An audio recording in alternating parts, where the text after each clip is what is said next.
Hello दोस्तों, मैं अनामिका सिंह स्वागत करती हूँ एक बार फिर से आप सबका हाई फाई स्टडी में, जो आपका अपना ही यूट्यूब चैनल है। इसलिए इसको ज़्यादा से ज़्यादा शेयर करें, दोस्तों में सब्सक्राइब करवाएं, जिससे लाइव आकर हम आपसे मुलाकात कर सकें। जैसा कि आपको पता है, यह हमारा एनटीपीसी का रिवीजन बैच है। एक बार इसमें हम तुगलक वंश का आज रिवीजन करेंगे। इसके पहले हम लोगों ने खिलजी वंश को समाप्त किया। आज का हमारा जो टॉपिक है वह तुगलक वंश है। तुगलक वंश की स्थापना गयासुद्दीन तुगलक द्वारा किया गया।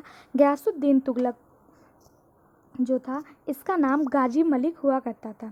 खिलजी वंश के सेनापति खुरसू खान को गाजी मलिक ने मार डाला और गाजी मलिक ने गयासुद्दीन तुगलक की उपाधि धारण कर दिल्ली की गद्दी पर बैठा और तुगलक वंश की नींव रखी।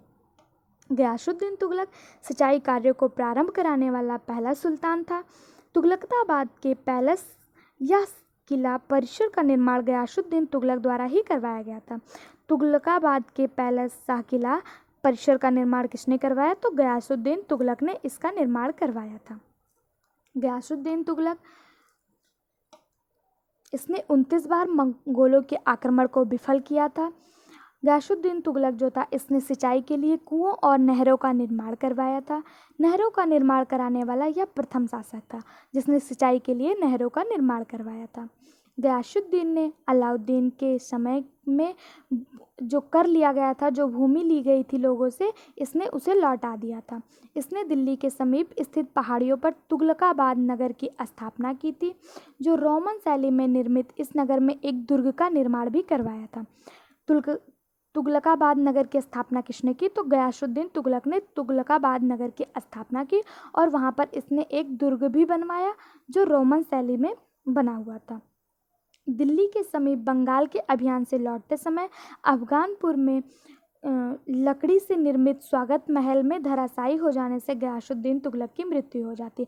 ऐसा कहा जाता है कि वह जो लकड़ी का महल था वह गयासुद्दीन का जो पुत्र था जौना खां, उसी ने बनवाया था। उसने इसको मारने की साजिश रखी थी। बहुत ऊपर इसने स्टेज लगवाया हुआ था और वहाँ पर जब यह अपना भाषण दे रहा था तो वहाँ से यह गिर गया और इसकी मृत्यु हो जाती है। निज़ामुद्दीन औलिया ने गयासुद्दीन तुगलक के बारे में यह कहा कि दिल्ली अभी बहुत दूर है। गयासुद्दीन तुगलक की मृत्यु के बाद उसका पुत्र मोहम्मद बिन तुगलक गद्दी पर बैठता है। मोहम्मद बिन तुगलक का जो बचपन का नाम, जो वास्तविक नाम था, वह जौना खां था या उलूग खां के नाम से भी इसे जाना जाता था। मोहम्मद बिन तुगलक 1325 ईस्वी में दिल्ली की गद्दी पर बैठता है। इसका मूल नाम जूना खां या जौना खां, कहीं कहीं उलूग खां भी लिखा हुआ है। 1333 ईस्वी में मोरक्को के यात्री इब्न बतूता ने मोहम्मद बिन तुगलक के काल में भारत का दौरा किया था। यह पूछा जाता है कि इब्न बतूता भारत कब आया था, किसके शासनकाल में आया था? तो मोहम्मद बिन तुगलक के शासनकाल में यह भारत आया हुआ था। मोहम्मद बिन तुगलक ने कई प्रशासनिक सुधारों जैसे द्वाब में कराधान, राजधानी को दौलताबाद स्थानांतरित किया और दौलताबाद से राजधानी को फिर पुनः इसने वहीं पर स्थानांतरित कर दिया था। टोकन मुद्रा जारी की, आदि की शुरुआत करने की कोशिश भी, इसने बहुत सारे ऐसे कार्य थे जिनको शुरुआत करने की कोशिश मोहम्मद बिन तुगलक ने किया था। इसने इसकी जो राजधानी थी वह देवगिरी से ले गया। देवगिरी का नाम बदलकर इसने दौलताबाद रखा हुआ था। दौलताबाद से पुनः इसने 1335 ईस्वी में अपनी राजधानी दिल्ली वापस ले आया था। मोहम्मद बिन तुगलक जो था, इसने कृषि विभाग की स्थापना की और उसे दीवाने कोही के नाम से जाना जाता है। मोहम्मद बिन तुगलक ने ही 1336 ईस्वी में विजयनगर की भी स्थापना की थी। मोहम्मद बिन तुगलक एक तुर्की दास के खिलाफ सिंध में नियंत्रण करते समय 1351 ईस्वी में थत्ता के निकट इसकी मृत्यु हो जाती है। इसके नाम के सामने कई संज्ञाओं को जोड़ा गया। मोहम्मद बिन तुगलक के नाम के सामने कई संज्ञाओं को जोड़ा गया, जैसे अंतर्विरोधी का विस्मयकारी मिश्रण, रक्त का प्यासा और परोपकारी। इसे कई संज्ञाओं से बुलाया जाता था।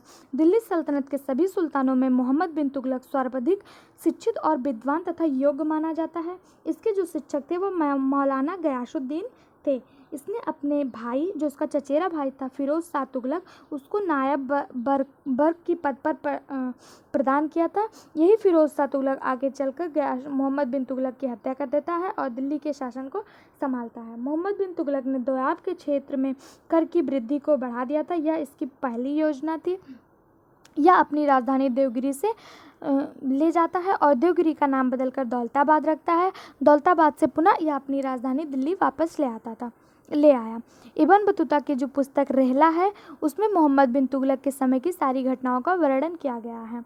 इसने अपनी पुस्तक में विदेशी व्यापारियों के आवागमन, डाक चौकियों की स्थापना यानी डाक विभाग की स्थापना की थी, गुप्तचर व्यवस्था के बारे में भी लिखा हुआ था उस किताब में कि इसके शासनकाल में गुप्तचर व्यवस्था अच्छी थी, डाक व्यवस्था अच्छी थी तथा जो विदेशी व्यापारी थे उनका आना जाना लगा रहता था।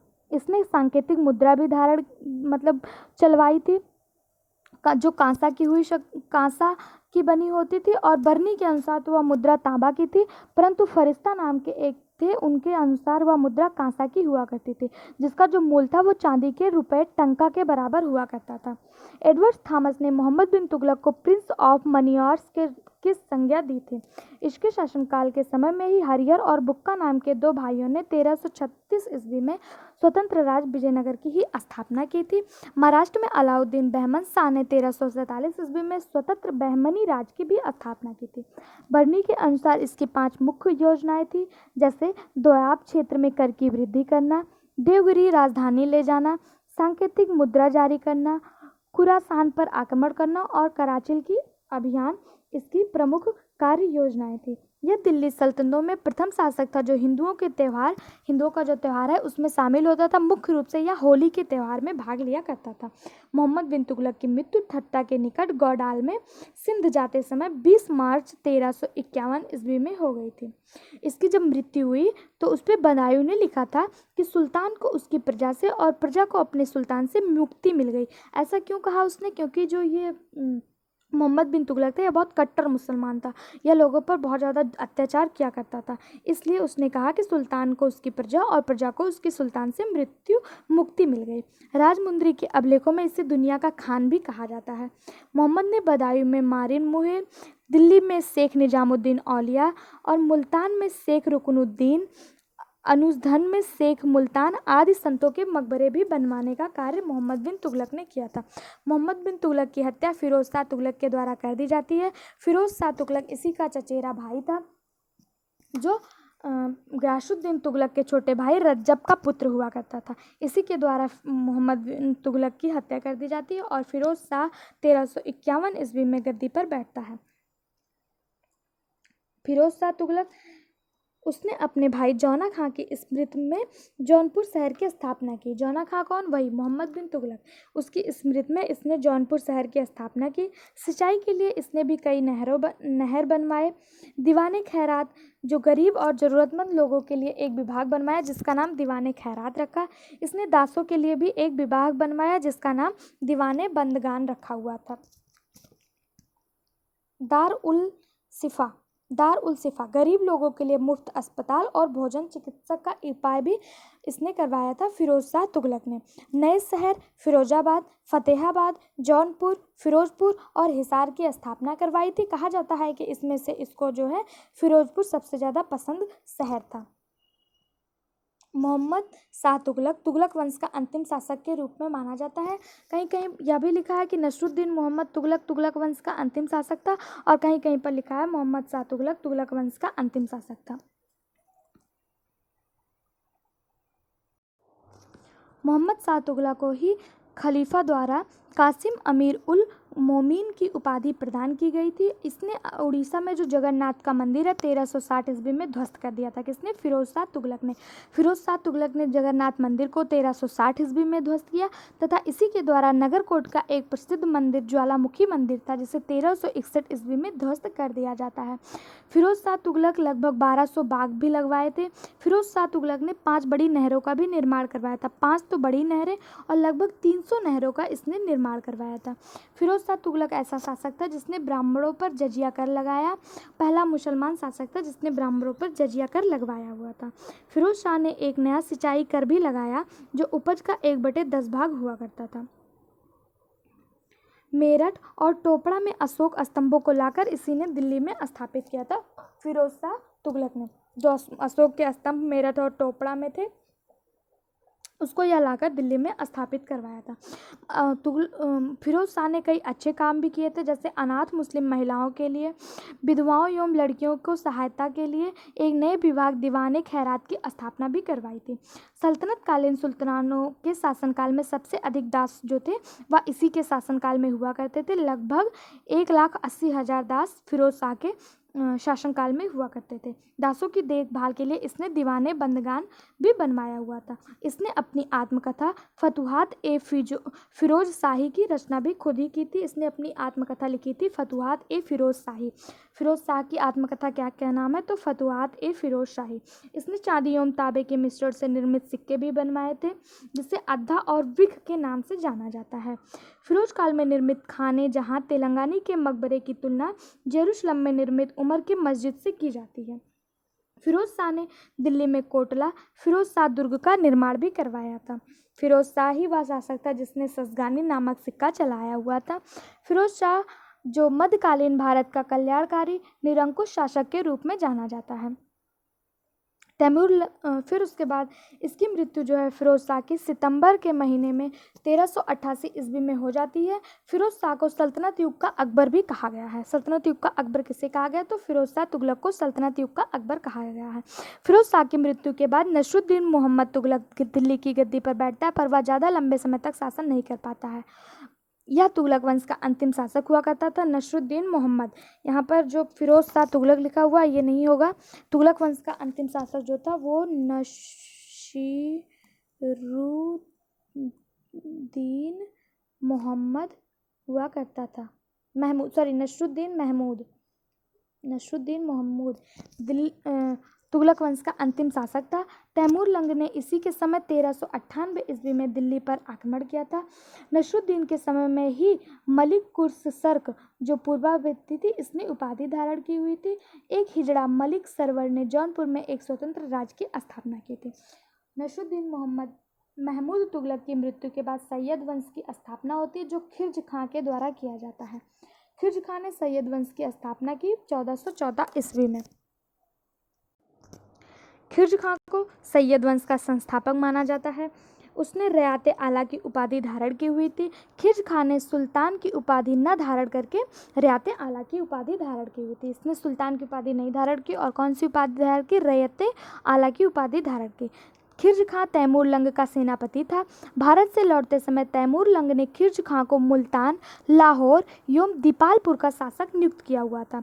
खिलज खां नियमित रूप से तैमूर के पुत्र शाहरुख खां के कर भेजा करता था। या जो है तैमूर का जो पुत्र था शाहरुख उसको जो है यह कर भेजा करता था। खिलज खां की मृत्यु 20 मई 1412 ईस्वी में हो गई थी। खिलज खां की मृत्यु के बाद मुबारक शाह गद्दी पर बैठता है।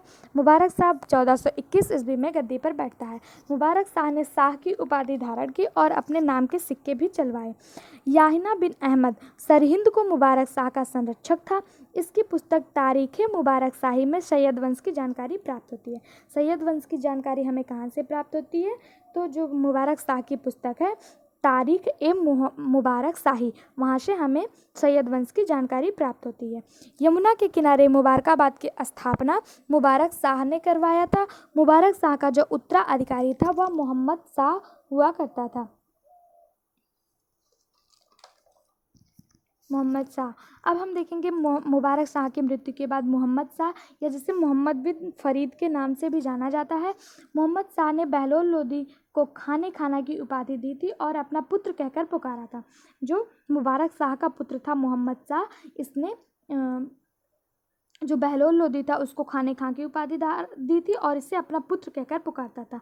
सैयद वंश का अंतिम शासक जो था वो अलाउद्दीन आलम शाह था। 1443 ईस्वी से 1451 ईस्वी तक इसने शासन किया था।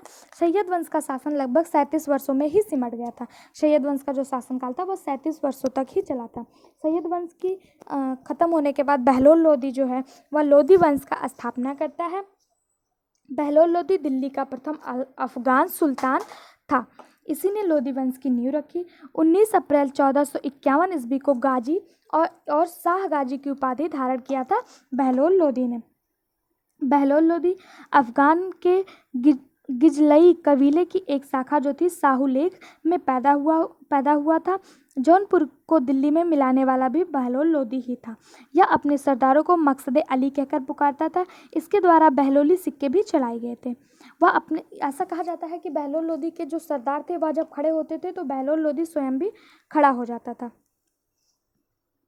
बहलोल लोदी के बाद सिकंदर लोदी शासन करता है। सिकंदर लोदी 1489 ईस्वी में गद्दी पर बैठता है और बहलोल लोदी का यह पुत्र हुआ करता था। बहलोल लोदी का पुत्र निजाम खां 17 जुलाई 1400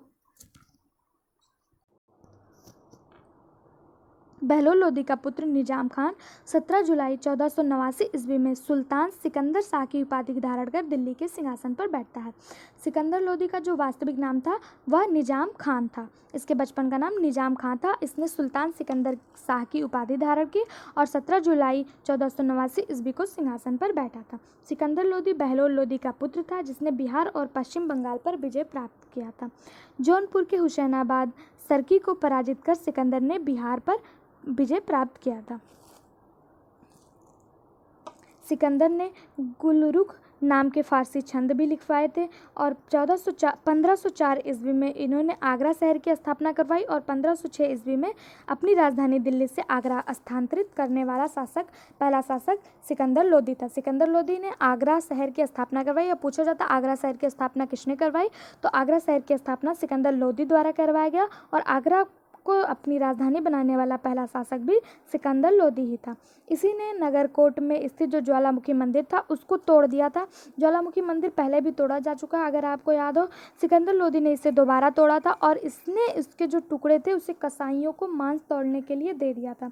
इसने मुसलमानों को तजिया निकालने एवं मुसलमान स्त्रियों को पीरों और संतों के मजार पर जाने से प्रतिबंध लगा दिया था। सिकंदर लोदी उपजाऊ क्षेत्रों को मापने के लिए 22 अंकों में गजे सिकंदरी की शुरुआत की थी और इसने कुतुब मीनार की मरम्मत भी करवाई थी। सिकंदर लोदी ने जब कुतुब मीनार की मरम्मत करवाई वह कुतुब मीनार अब 234 फीट ऊंचा कर दिया था। सिकंदर लोदी के बारे में कहा जाता है, सिकंदर लोदी ने अपने बारे में एक वाक्य कहा था, यदि मैं अपने एक गुलाम को पालकी में बैठा दूं तो वह मेरे आदेश पर सभी सरदार उसे अपने कंधों पर बैठाकर ले जाएंगे। यह इसका प्रसिद्ध वाक्यांत था। गले की बीमारी के कारण सिकंदर लोदी की मृत्यु 21 नवंबर 1517 ईस्वी में हो जाती है। 21 नवंबर के ही दिन इसका पुत्र इब्राहिम लोदी गद्दी पर बैठता है। इब्राहिम लोदी जो है यह लोदी वंश का अंतिम शासक था और यहाँ से दिल्ली सल्तनत भी खत्म हो जाता है। यह लोदी वंश की मृत्यु के साथ ही लोदी वंश और दिल्ली सल्तनत दोनों का अंत हो जाता है। इब्राहिम लोदी ने शाह की उपाधि धारण की हुई थी। बाबर को भारत पर आक्रमण करने का जो निमंत्रण है वह पंजाब के शासक दौलत खां लोदी जो इब्राहिम लोदी का चाचा हुआ करता था जिसका नाम आलम खां ने दिया था। इब्राहिम लोदी एवं बाबर के मध्य 21 अप्रैल 1526 ईस्वी में पानीपत के मैदान में युद्ध हुआ जिसमें बाबर की विजय हुई। यह पूछा जाता है कि पानीपत का युद्ध कब हुआ, तो 21 अप्रैल 1526 ईस्वी में पानीपत का युद्ध हुआ था। किसके बीच? इब्राहिम लोदी और बाबर के बीच हुआ था। इब्राहिम लोदी हार जाता है और बाबर का विजय होता है। इब्राहिम लोदी लोदी वंश का अंतिम शासक था। इब्राहिम लोदी भारत का एकमात्र सुल्तान था जो युद्ध भूमि में मारा गया था। इसके पहले कोई पोलो खेलते समय कोई बीमारी के कारण कोई सिंहासन से कर सबकी मृत्यु हुई, लेकिन इब्राहिम लोदी ऐसा शासक था जिसकी मृत्यु जो है वह युद्ध भूमि में हुई थी। मोट की मस्जिद का निर्माण सिकंदर लोदी ने वजीर द्वारा करवाया गया था। सिकंदर लोदी का जो वजीर था उसके द्वारा मोट की मंदिर का निर्माण करवाया गया था। इब्राहिम लोदी लोदी वंश का अंतिम शासक था और इसी के साथ लोदी वंश और दिल्ली सल्तनत दोनों का एंड हो जाता है, दोनों खत्म हो जाता है। उम्मीद है आपको यहाँ तक का वीडियो पसंद आया होगा। अगर वीडियो पसंद आया हो तो चैनल को लाइक शेयर और सब्सक्राइब करना ना भूलें। दोस्तों तक ज़्यादा से ज़्यादा तक भेजें। इसके पहले हमने जितने भी मामलुक वंश से लेकर इब्राहिम लोदी तक जितना भी पढ़ा है उससे रिलेटिव कुछ प्रश्नों को देख लेते हैं। मामलुक शब्द क्या दर्शाता है? तो मामलुक शब्द मुक्त माता पिता से पैदा हुए दास को दर्शाता है। इलबारी राजवंश को गुलाम आरंभिक तुर्क मामलुक और इलबारी भी कहा जाता है क्योंकि इस राजवंश ने 9 शासकों में से केवल 3 कुतुबुद्दीन ऐबक, इल्तुतमिश और बलबन उसके प्रारंभिक जीवन के दौरान दास थे। लाहौर में चौगान खेलते समय किसकी मृत्यु हुई थी? तो हमने आपको बताया था कि कुतुबुद्दीन ऐबक की मृत्यु चौगान खेलते समय घोड़े से गिरकर हुई थी। कुतुबुद्दीन ऐबक भारत में पहला मुस्लिम राजा और इलवरी राजवंश का संस्थापक था। 1210 ईस्वी में लाहौर में चौगान, जिसे पोलो के रूप में जाना जाता है, खेलते समय घोड़े से गिरकर इसकी मृत्यु हो गई थी। निम्नलिखित में से कौन सा साहित्यिक कार्य मुख्य रूप से ऐबक से संबंधित है? तो हसन निजामी के तलूज मसीर जो है यह ऐबक से संबंधित है। हसन निजामी एक फारसी भाषा के कवि और इतिहासकार थे जिन्होंने दिल्ली सल्तनत का पहला आधिकारिक इतिहास ताजुल मासीर लिखा हुआ था। दिल्ली सल्तनत के किस शासक ने जलालुद्दीन को कोई आश्रय देने से इनकार करके सुल्तान चंगेज खां के हमले से बचाया था? तो वह शमशुद्दीन इल्तुतमिश था, जिसने जलालुद्दीन को बचाया था चंगेज खां से। तुर्के चहलगामी का क्या मतलब है? तो 40 सैनिकों का एक समूह था जिसे तुर्के चहलगामी के रूप में जाना जाता है। इल्तुतमिश ने तुर्के चहलगामी या चालीसा का एक समूह था के रूप में जाना जाने वाला शासन का एक राजतंत्रीय रूप स्थापित किया था, जो उस समय कुलीन वर्ग शासक हुआ करते थे। निम्नलिखित में से किसे दास का दास कहा जाता है? तो इल्तुतमिश को दास का दास के रूप में जाना जाता है। शमशुद्दीन इल्तुतमिश कुतुबुद्दीन ऐबक का गुलाम था। उसे गुलामों के दास के रूप में भी जाना जाता था क्योंकि कुतुबुद्दीन ऐबक भी गुलाम हुआ करता था। दिल्ली सल्तनत, अगला क्वेश्चन है, दिल्ली सल्तनत ने निम्नलिखित में से किसे नियमित मुद्रा जारी करने के लिए और दिल्ली को अपने साम्राज्य की राजधानी घोषित किया? तो इल्तुतमिश ने ही नियमित मुद्रा जारी किया था। इसी ने सैनिकों को नियमित रूप से सेना में रखा था और इसी ने दिल्ली को अपनी राजधानी के रूप में घोषित किया था। उन्होंने सल्तनत काल में 2 मूल सिक्के चांदी के टंका और तांबे के जीतल की शुरुआत की थी इल्तुतमिश ने। अगला क्वेश्चन है, किस गुलाम वंश के शासन में दिल्ली सल्तनत को मजबूत बनाने के लिए रक्त और तलवार कठोर नीति अपनाई गई? तो बलबन के शासन में रक्त और लौह की नीति अपनाई गई थी। गयासुद्दीन बलबन दिल्ली के मामलुक वंश का 9वां सुल्तान था। गयासुद्दीन आखिरी शमसी सुल्तान नासिर उल दीन का वजीर और वारिस था। इसने रक्त और लौह की नीति अपनाई हुई थी। किसके शासनकाल में तैमूर ने भारत पर आक्रमण किया? तो तुगलक वंश के शासनकाल में तैमूर ने भारत पर आक्रमण किया था। तुगलक वंश का जो सबसे अंतिम शासक था फिरोज शाह तुगलक के समय में नसरुद्दीन मोहम्मद तुगलक, फिरोज शाह तुगलक नहीं, नसरुद्दीन मोहम्मद महमूद तुगलक के समय में जो ये था तैमूर ने भारत पर आक्रमण किया हुआ था। अगला क्वेश्चन है, दक्कन को सबसे पहले किस सुल्तान ने उकसाया था? तो अलाउद्दीन खिलजी ने। अलाउद्दीन का छापा दक्कन का पहला सफल मुस्लिम आक्रमण हुआ करता था। अगला क्वेश्चन है, अलाउद्दीन ने दिल्ली के सिंहासन पर कब बैठा? अलाउद्दीन 1290 ईस्वी में दिल्ली के सिंहासन पर बैठा। अगला प्रश्न है, निम्नलिखित में से कौन मदुरै के स्वतंत्र मुस्लिम राज्य की स्थापना किया?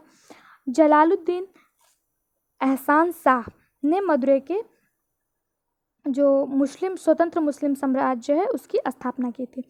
मेवाड़ के गवर्नर जलालुद्दीन अशन खान ने स्वतंत्रता की घोषणा की और मदुरै सल्तनत की स्थापना की हुई थी। अगला प्रश्न है, दलाए फिरोज शाही के शीर्षक ने ज्वालामुखी मंदिर की संस्कृत पुस्तकों को 300 संस्करणों का फारसी में अनुवाद किसने किया? तो हैज उद्दीन खालिद खानी ने ज्वालामुखी मंदिर के जो पुस्तक थे उनका संस्कृत से फारसी में अनुवाद किया हुआ था। अगला प्रश्न है, दिल्ली सल्तनत के सुल्तान का नाम बताइए जिसने 4 नए शहर फिरोजाबाद, फतेहाबाद, जौनपुर और हिसार की स्थापना की थी। तो हमने आपको अभी बताया था कि फिरोज शाह तुगलक ने 4-5 नए शहर बनाए हुए थे जिसमें इसको फिरोजाबाद जो है वो सबसे ज़्यादा पसंद हुआ करता था। अंग्रेज ने फिरोज शाह को सिंचाई विभाग का जनक कहा। इसने सतलज नदी और घग्गर नदी, यमुना और हिसार शहर के बीच कई नहरों का भी निर्माण करवाया हुआ था फिरोज शाह तुगलक ने। अगला प्रश्न है, दिल्ली सल्तनत के निम्नलिखित में से किसने 1347 में इब्न बतूता को चीनी सम्राट के दरबार में भेजा था? तो मोहम्मद बिन तुगलक जो था इसी ने इब्न बतूता को चीनी सम्राट के दूत के रूप में भेजा हुआ था। यहाँ तक का वीडियो उम्मीद है आपको पसंद आया होगा।